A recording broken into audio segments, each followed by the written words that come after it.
আমি কলেজে ইন্টারমিডিয়েটে পড়ার সময় এই ঘটনাটা ঘটেছিল। যখন আমি কলেজ হোস্টেলে থাকতাম। হোস্টেলটা ছিল 2 তলা বিল্ডিং। আমি সেকেন্ড ইয়ারে উঠার পর হঠাৎ করেই কলেজ কর্তৃপক্ষ বলল যে হোস্টেল ভেঙে বহুতল বিল্ডিং করা হবে। আমাদেরকে 1 মাসের সময় দেওয়া হলো, এর মধ্যেই যে যার মতো থাকার জায়গা ঠিক করে নেবে। আশেপাশে আমার কোনো আত্মীয় স্বজন ছিল না। মেসের জন্য কয়েকদিন ঘুরলাম কিন্তু পছন্দমতো মেস পেলাম না। আমার তো ভয় হলো এই ভেবে যে শেষ পর্যন্ত হয়তো আমি থাকার জায়গা খুঁজে পাব না, সেক্ষেত্রে আমার পড়াশোনার কি হবে সেটা ভেবেই অস্থির হয়ে পড়লাম। চেষ্টা করে যখন হতাশ তখনই আমার এক বন্ধু খবর দিল যে এক ভদ্রলোক পেইং গেস্ট রাখবে। আমি দেরি না করে সেখানে ছুটলাম। কলেজ থেকে মাইলখানেক দূরে গ্রাম্য পরিবেশে পাকা বাড়ি। বাড়িওয়ালা ভদ্রলোক খুবই অমায়িক, উনি একজন অবসরপ্রাপ্ত কৃষিবিদ। বুড়ো বুড়ি ছাড়া বাড়িতে আর কেউ থাকে না। ভদ্রলোকের বয়স হয়ে গেছে বলে বাসায় একজন লোক দরকার যে বিপদে সাহায্য করতে পারবে, টুকটাক বাজার করতে পারবে আর বুড়োকে একটু সঙ্গ দিতে পারবে। আমি শুনেছিলাম পেইং গেস্ট রাখবে, কিন্তু আমার ভাগ্য আরও ভালো, উনি আমার থাকা খাওয়ার জন্য কোনো টাকা পয়সা নেবেন না বললেন। ভদ্রলোকও আমাকে পছন্দ করলেন। আমি আর দেরি না করে পরদিনই বই খাতা জিনিসপত্র নিয়ে হাজির হলাম। বাড়ির কাছেই একটা বিশাল খেলার মাঠ ছিল। বিকেলবেলা এলাকার প্রচুর ছেলে মেয়ে সেই মাঠে খেলাধুলা করত। আর সকালবেলা যুবক থেকে বুড়োরা আসত ব্যায়াম করতে। আমার অভ্যাস ছিল প্রতিদিন ভোরে উঠে দৌড়ানো। যারা আসত প্রায় সবাই সবার পরিচিত হয়ে উঠেছিলাম। হঠাৎ একদিন একজন নতুন অতিথিকে দৌড়াতে দেখলাম। ভদ্রলোক সহজেই আমার দৃষ্টি আকর্ষণ করল। কারণ উনি দারুণ হ্যান্ডসাম, পেটানো শরীর, বেশ লম্বা আর দেখেই বোঝা যায় ভদ্রলোক। আমি একবার উনার সামনে দিয়ে যাওয়ার সময় হাত তুলে সালাম দিলাম, উনিও জবাব দিলেন এবং হাসলেন। সবচেয়ে উল্লেখযোগ্য হল উনি বারবার পিছন ফিরে আমাকে দেখছিলেন। ভদ্রলোক শ্যামলা, কালোই বলা চলে, গোঁফ আছে, তবে দেখেই বোঝা যায় লোকটা খুব মিশুক প্রকৃতির। সেদিনই বিকেলবেলা আমি মাঠের একপাশে বসে খেলা দেখছিলাম। এমন সময় সেই ভদ্রলোককে দেখলাম, তবে একা নয়, সাথে 6-7 বছরের একটা বাচ্চা মেয়ে তার সাথে হাঁটছে।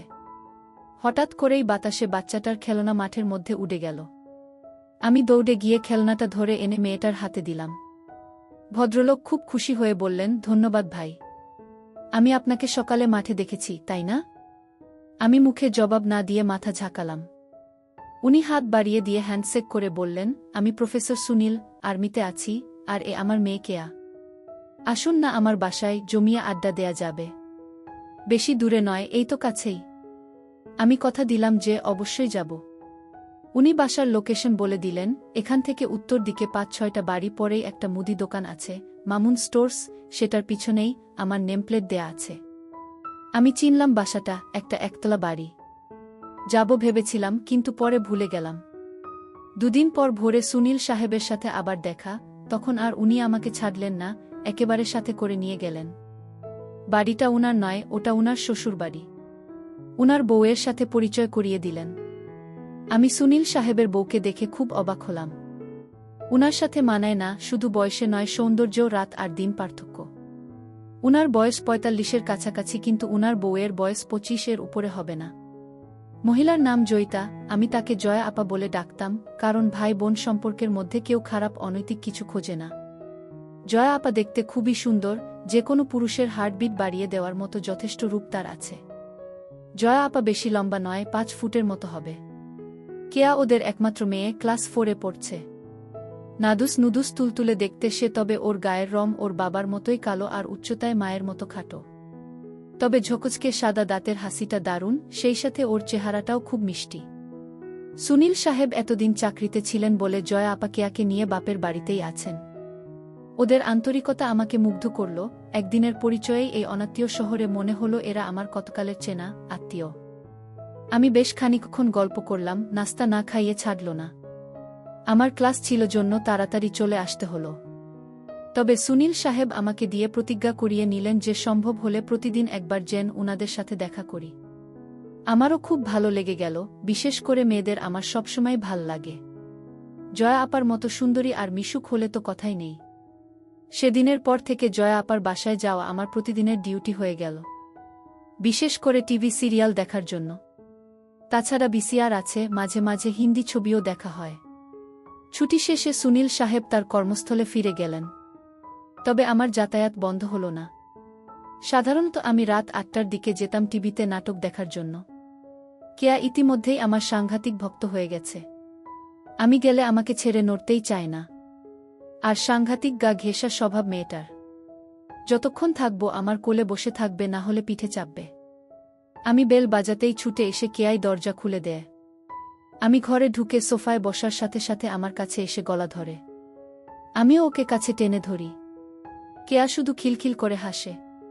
জয়া আপা মাঝে মাঝে আমাকে বিরক্ত না করার জন্য কেয়ারে বকা দেয়, কিন্তু আমি আপাকে ওকে বকতে মানা করি। এভাবেই আমাদের দিনগুলি কাটতে থাকে। আমি দিনে দিনে জয়া আপার পরিবারের একজন সদস্য হয়ে উঠি। মা মেয়ে দুজনের সাথেই আমার ঘনিষ্ঠতা হয়ে ওঠে।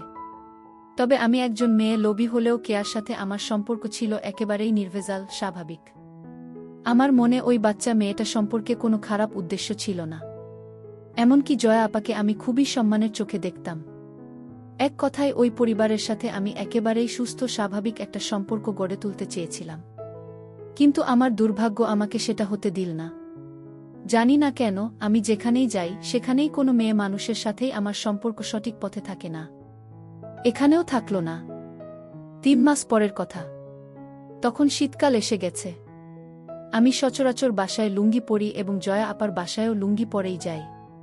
শীতের জন্য কয়েকদিন হলো গায়ে একটা চাদর জড়াচ্ছি। কেয়া যথারীতি আমার কোলে বসে এবং আমার চাদরের ভিতরে ঢুকে পড়ে। মাঝে মধ্যে কেয়ার নড়াচড়া এতটাই অস্বাভাবিক হয়ে পড়ে যে আমি গরম হয়ে পড়ি। কিন্তু আমি এই পরিবারের সাথে সম্পর্কটা নষ্ট করতে চাই না বলে খুব সাবধান থাকি, যাতে আমার দিক থেকে কোনোরকম দুর্বলতা প্রকাশ হয়ে না পড়ে। কিন্তু সবসময় মনে হয় আমরা যা চাই বিধাতা তা চান না। প্রকৃতপক্ষে সবই তো তার দখলে। একদিন আমি যথারীতি জয়া আপার বাসায় গিয়ে ড্রয়িং রুমে টিভি ছেড়ে বসলাম। আপা রান্নাঘরে ব্যস্ত ছিল বলে আমাকে বসতে বলে চলে গেল। কেয়া পড়াশোনা করছিল। আধ ঘন্টা পরে কেয়া পড়া শেষ করে ড্রয়িং রুমে এলো।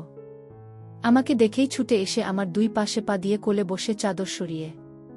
কেয়া কখনো আমার কোলে বসে স্থির থাকে না, সেদিনও বেশিক্ষণ স্থির থাকল না। মিনিট 5 মধ্যেই ওর নড়াচড়া শুরু হয়ে গেল। তবে সেদিনের নড়াচড়ার পরিমাণটা ছিল একটু বেশি। আমি বললাম, কিরে অমন করছিস কেন? কেয়া বলল, আমার চুলকাচ্ছে। আমি বললাম, ঠিক আছে, তাহলে নিচে নেমে বস। আমার কথা শুনে কেয়া উঠে দাঁড়ালো আর আমি আমার পা দুটি সরিয়ে কেয়া আমার 2 পায়ের মাঝে সোফার উপরে বসল। কিন্তু কেয়া সম্ভবত বুঝতে পেরেছিল যে সোফার মাঝখানে মোটা দড়ির মতো কিছু একটা আছে। আমি ওটাকে থামানোর যথাসাধ্য চেষ্টা করলাম, কিন্তু পারলাম না। ওর কানের কাছে ফিসফিস করে ধমকে বললাম, এই কেয়া, কি হচ্ছে এসব, ছাড় বলছি। তখন কেয়া বলল, ছাড়ব না। তুমি শক্ত বানালে কেন? ছাড়ব না, কি করবে তুমি? আমি এবারে অন্য পথ চেষ্টা করলাম, বললাম, আপা দেখলে কিন্তু মেরে ফেলবে। কেয়া হেসে বলল, মা রান্নাঘরে তোমার জন্য পোলাও মাংস রাঁধছে, এদিকে আসবে না। আমি বললাম, তবুও এসব ভালো না, লক্ষ্মী মেয়ে, ছাড়ো বলছি। কেয়া আরও চেপে ধরে বলল, না ছাড়ব না, আমার ধরে থাকতে ভালো লাগছে। আমার ধৈর্যের বাঁধ ভেঙে গেল, মাথার মধ্যে গোলমাল হয়ে গেল, আমার হিতাহিত গান লোপ পেয়ে গেল, আমি স্থান কাল পাত্র সব ভুলে গেলাম। আমি ফিসফিস করে বললাম, দেখ, তুই যদি না ছাড়িস আমি কিন্তু তোরটা ধরব। 1 সেকেন্ডও দেরি না করে কেয়া আমার চোখে চোখ রেখে হাসতে হাসতে বলল, ধরো না, ধরো, আমি কি মানা করেছি নাকি? একেবারেই বাচ্চা একটা মেয়ে, যার কিনা বয়সে পৌঁছানো এখনো অনেক বাকি, তার এরকম কান দেখে আমি অবাক হয়ে গেলাম। একটু পর জয়া আপা এলো। আমি ভয় পেয়ে হাত সরিয়ে নিলেও কেয়া ছাড়ল না। যেহেতু আমাদের দুজনের পুরো শরীর চাদরে ঢাকা ছিল, আপা কিছুই বুঝতে পারল না। আপা আমার জন্য গরম গরম খাবার তৈরি করে এনেছিল, আমার সামনে টি টেবিলে সেগুলি রাখতে লাগল। নিচুতে টেবিলে খাবার রাখার জন্য আপাকে আমার সামনে অনেকখানি নুয়ে পড়তে হচ্ছিল। ওই দৃশ্য চোখে পড়ার সাথে সাথে আমার কেমন যেন অনুভূতি হচ্ছিল। আমার চোখ সরাতে চেষ্টা করলাম, কিন্তু আমার অবাধ্য চোখ বারবার ঘুরে ফিরে চুম্বকের মতো ওদিকেই আটকে যাচ্ছিল। ভয় হচ্ছিল, যদি আপা যদি বুঝতে পারে তাহলে হয়তো খুব রাগ করবে আর আমি অনেক কিছু থেকে বঞ্চিত হব। কিন্তু সৌভাগ্যক্রমে সেসব কিছু হলো না। আমি কেয়াকে নামিয়ে পাশে বসিয়ে খেতে শুরু করলাম। শুক্রবার আমাদের কলেজ বন্ধ থাকে। প্রতি শুক্রবারেই সকালে আমি জয়া আপার বাসায় যাই টিভিতে প্রোগ্রাম দেখার জন্য। সেদিনও ছিল শুক্রবার। আপা আমার জন্য চা করে নিয়ে এলো। আমি সোফায় বসা, আপা হামা দিয়ে টেবিলে চা রাখল। সেদিন আপা সালোয়ার কামিজ পরেছিল। যখন আপা চায়ের কাপ রাখতে গেল তা দেখে আমার দুটো হার্টবিট মিস হয়ে গেল। আমি চা খেয়ে টিভি দেখতে লাগলাম, খুব একটা সুন্দর ছবি হচ্ছিল। প্রায় 10টার দিকে আপা নিজের কাপড় চোপড় নিয়ে ঘর থেকে বেরিয়ে গেল, সম্ভবত গোসল করার জন্য। আমার গায়ে চাদর ছিল না জন্য কেয়া এতক্ষণ বিশেষ সুবিধা করতে পারছিল না। এবার কেয়া তার কাজ শুরু করল। আমার কৌতূহল চেপে রাখতে না পেরে আমি জানতে চাইলাম, ও এসব কোথা থেকে শিখেছে। কেয়া প্রথমে আমাকে কসম খাইয়ে নিল যেন আমি কাউকে একথা না বলি। পরে বলল, টিভিতে ছবি দেখে। আমি বললাম, মানে? কেয়া বলল, বাবা ছুটতে আসার সময় ভিডিও ক্যাসেট নিয়ে আসে। পরে অনেক রাতে ওরা যখন মনে করে আমি ঘুমায়ে গেছি তখন সেই ভিডিও প্লে করে, কিন্তু আসলে তো আমি ঘুমাতাম না। তখন চুপি চুপি সব দেখে নিতাম। হঠাৎ জয়া আপা চলে আসাতে আমরা চুপ মেরে গেলাম। কেয়া উঠে বাইরে চলে গেল, আমি টিভিতে মনোযোগ দিলাম।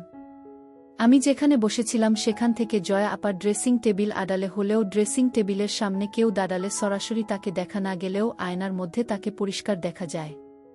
আমিও জয়া আপাকে দেখতে পাচ্ছিলাম। চাইছিলাম ওদিকে তাকাবো না, কিন্তু অবাধ্য চোখ বারবার ঘুরে ঘুরে ওদিকে চলে যাচ্ছিল। আপা টেবিলের উপরে পা তুলে দিয়ে লোশন মাখল। তখন আমার বুকটা এমনভাবে ধরফর করতে লাগলো যে মনে হলো হৃৎপিণ্ডটা না বাইরে বের হয়ে যায়।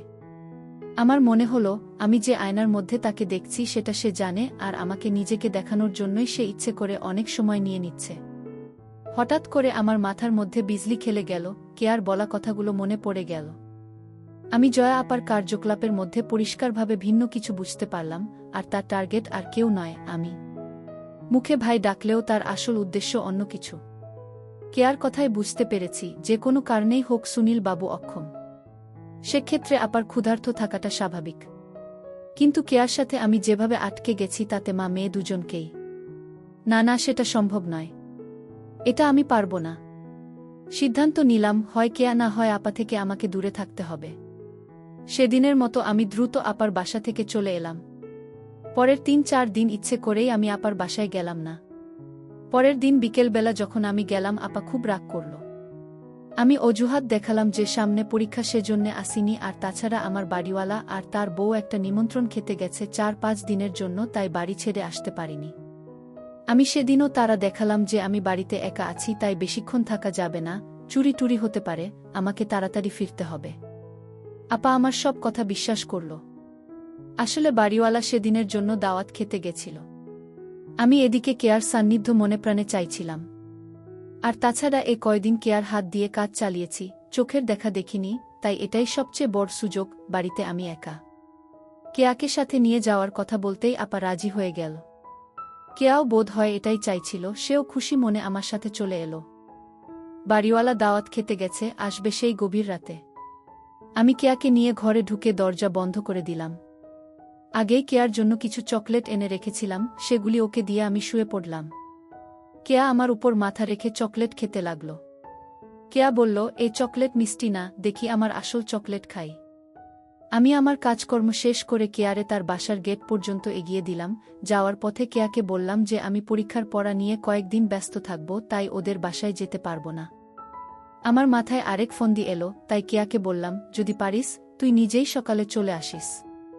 সত্যি আমি 2-3 দিন না যাওয়াতে এক সকাল ভোরে কেয়া এসে হাজির। আমি ওকে নিয়ে বাড়ির পিছনের সবজি ক্ষেতের আইলে গিয়ে বসলাম।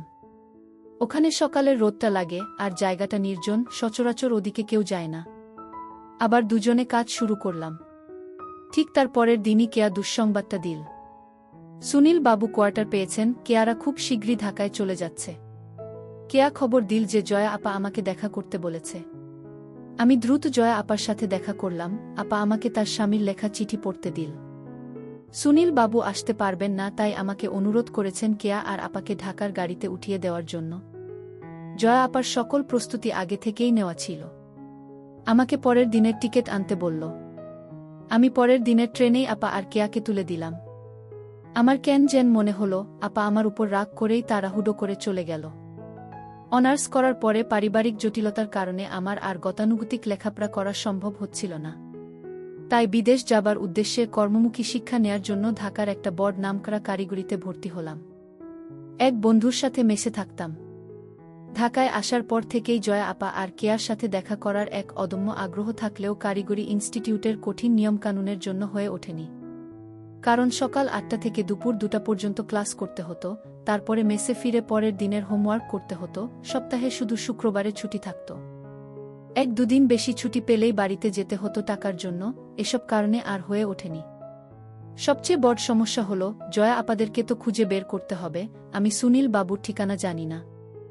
আর সে কাজের জন্য যথেষ্ট সময় দরকার, যেটা আমি কোনোভাবেই ম্যানেজ করতে পারছিলাম না।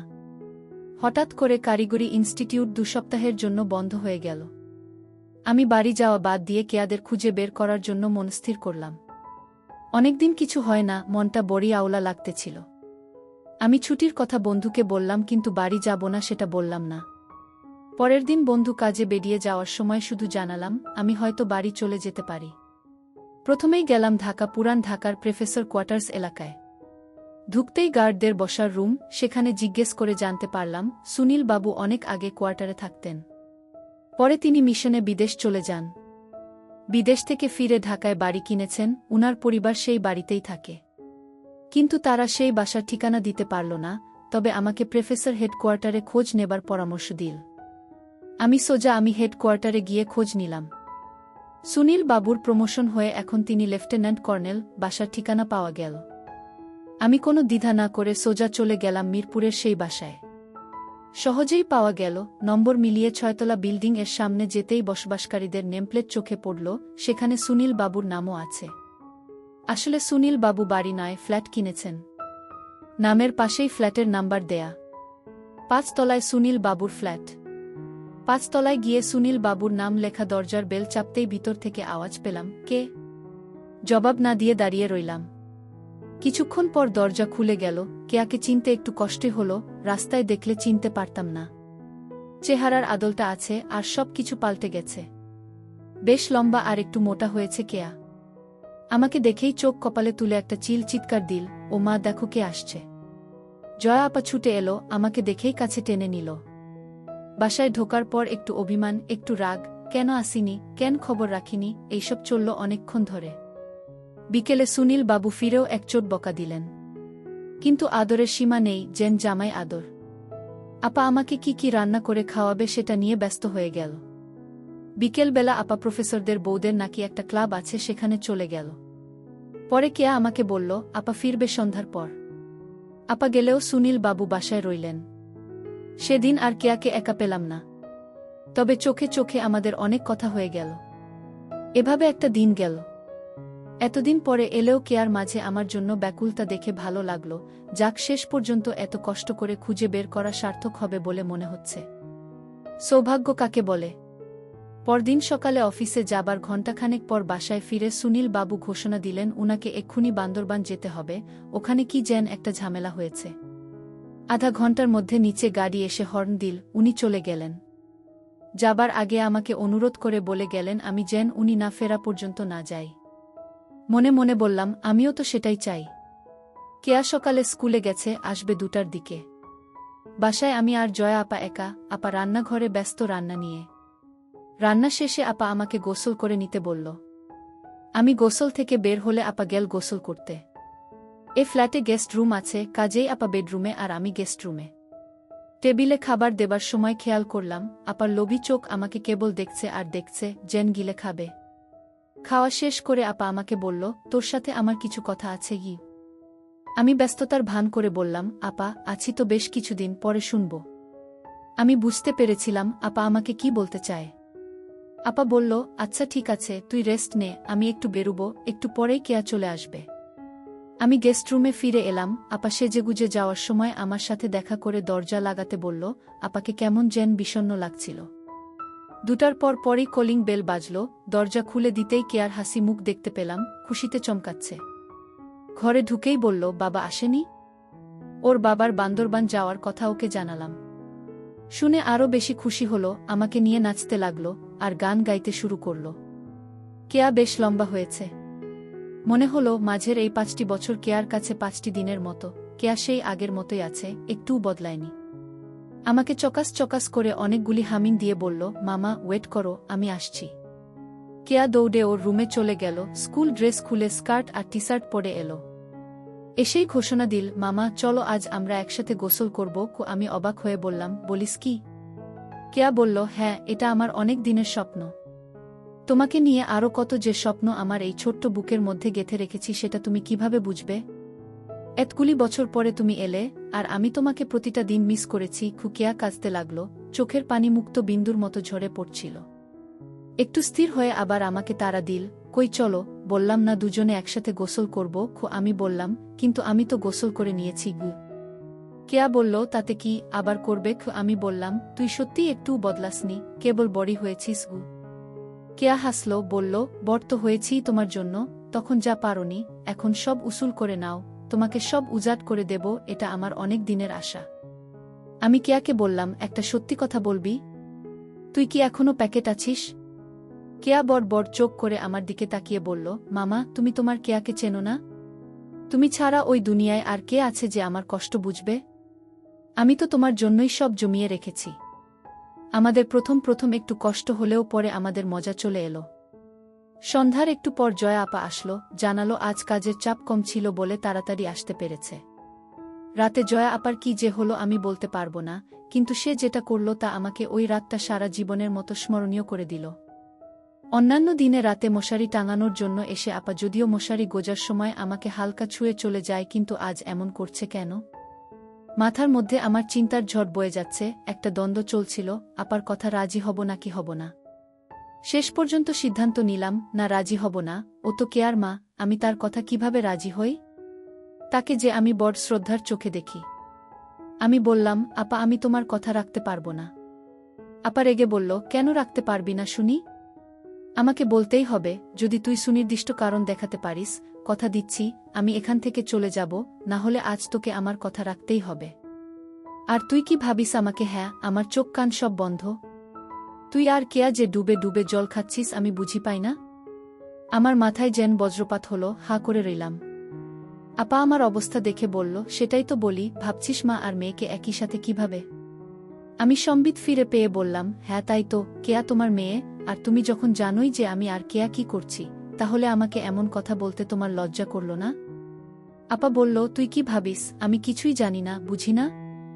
সব জেনেও চুপ করে আছি কেন জানিস? তোকে ভাল লেগেছে বলে। আমি বললাম, কিন্তু তোমার মেয়ে? আপা আমার চোখে চোখ রেখে বলল, কে আমার মেয়ে? কেলা? না, ও আমার পেটের মেয়ে নয়, পালক মেয়ে। শুনিল ওর বাবা না।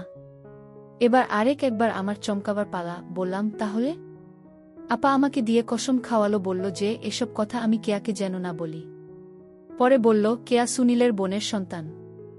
বোনকে কলঙ্কের হাত থেকে বাঁচাতে সুনীল এই নাটকটা করেছিল, কেয়াকে নিয়ে এসে মানুষ করছে। জয়া আপা বন্ধা, তার কোনো বাচ্চা হওয়ার সম্ভাবনা নেই। তাছাড়া প্রায় ৮ বছর আগে সুনীল একটা অ্যাক্সিডেন্ট করে। কোমরে আঘাত লাগে, সেই থেকে সুনীলের ক্ষমতা নষ্ট হয়ে গেছে। আপার সব শোনার পর আর কোনো বাধা রইল না, আপার কষ্টগুলো বুঝতে পারলাম আর তার সব কথা মেনে নিলাম। তার কিছুক্ষণ পরে হঠাৎ আমার চোখ পড়ল বাথরুমের দরজার দিকে। দরজাটা এদিক থেকে আটকানো ছিল না, কিন্তু সামান্য একটু ফাঁক হয়েছিল। আমি সেদিকে ভালো করে থাকাতেই দরজাটা একটু নড়ে উঠল, আর একটা ছায়ার মতো কি যেন সরে গেল। বুঝলাম ছায়াটা আর কেউ নয়, কেয়া। এতক্ষণ দাঁড়িয়ে দাঁড়িয়ে আমার আর জয়া আপাকে দেখছিল। একটু ভয় পেয়ে গেলাম, কি জানি কি আছে কপালে কে জানে। পরদিন কেয়া স্কুল থেকে ফেরার পর খুব গম্ভীর হয়ে থাকল। আমি কিছু বলতেই ফোঁস করে উঠল, ভাল লাগছে না, যাও। আমি বললাম, ঠিক আছে, আমার ব্যাগ গুছিয়ে দে, আমি আজই চলে যাব। তখন একটু নরম হলো। জানতে চাইলাম কি হয়েছে। অনেক বোঝানোর পর বলল, কালকে তুমি আর মা, তাই না? আমি বললাম, তুই রাগ করেছিস? কেয়া বলল, না, তবে কষ্ট পেয়েছি, সে যাক, তুমি তো আর আমার স্বামী না যে তোমাকে আমি আঁচলে বেঁধে রাখব। আমি আগে থেকেই বুঝতে পেরেছিলাম যে মা আগ্রহ আছে তোমার উপর, সেই প্রথম থেকেই। ভেবেছিলাম কেয়া হয়তো আর রাজি হবে না, কিন্তু শেষ পর্যন্ত নিজেই আমাকে সুযোগ দিল।